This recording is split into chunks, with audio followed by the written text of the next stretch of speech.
ဒီနေ့မှာတော့စိတ်နှံယုံနဲ့စွန်တန်ချက်ဆက်ကလေးချက်စားဖြစ်ပါတယ်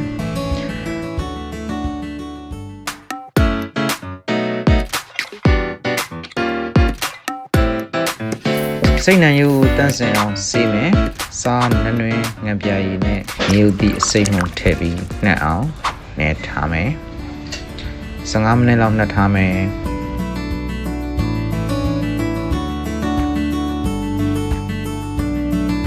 စွန်တန်ကြောင့်ကိုရေနွေးနဲ့ပြုတ်ထားမယ်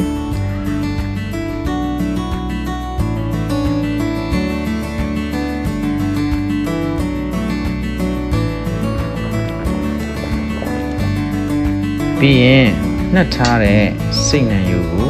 စီနှဲငယ်ထည့်ပြီးလုံးပါမယ်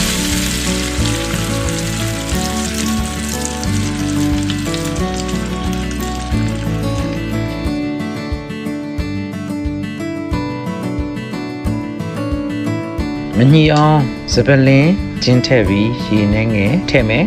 လူအောင်တည်ထားမယ်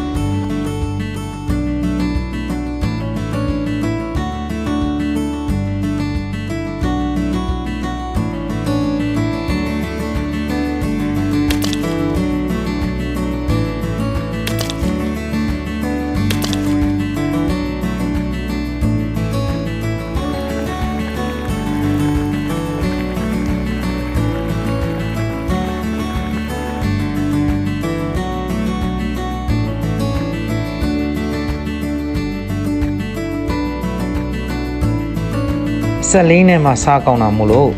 မြေဥသီးစိမ်းကိုထောင်းထားမယ်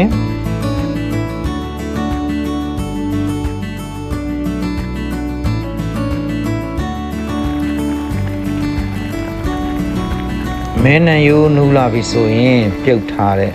စွန်တန်ရိုးထည့်မယ်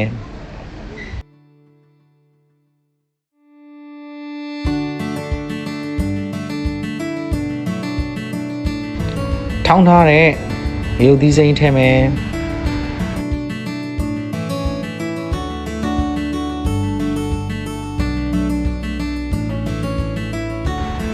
မွေးသွားအောင်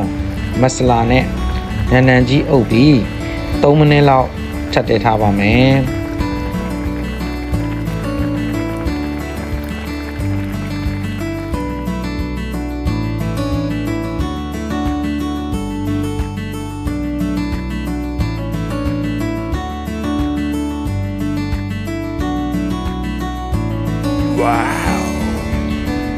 ပေါ့ငံရတာတော်ပဲဆိုရင်ပိုးချပြီးတော့ကျွန်တော်တို့ဆွဲပါတော့မယ်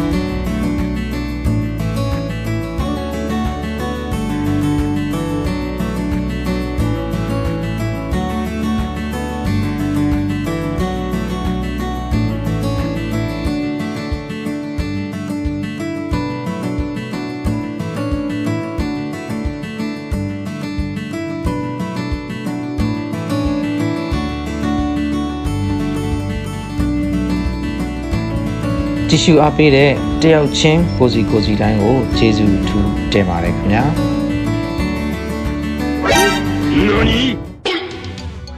ကျွန်တော်ဆိုဒီမှာသဘောကောင်းတယ်စေတနာပို့တာအများကြီးပဲဟော်ရွယ်ပြူငါမညာတတ်ပါဟင်းကောင်းအလွန်ကြိုက်တယ်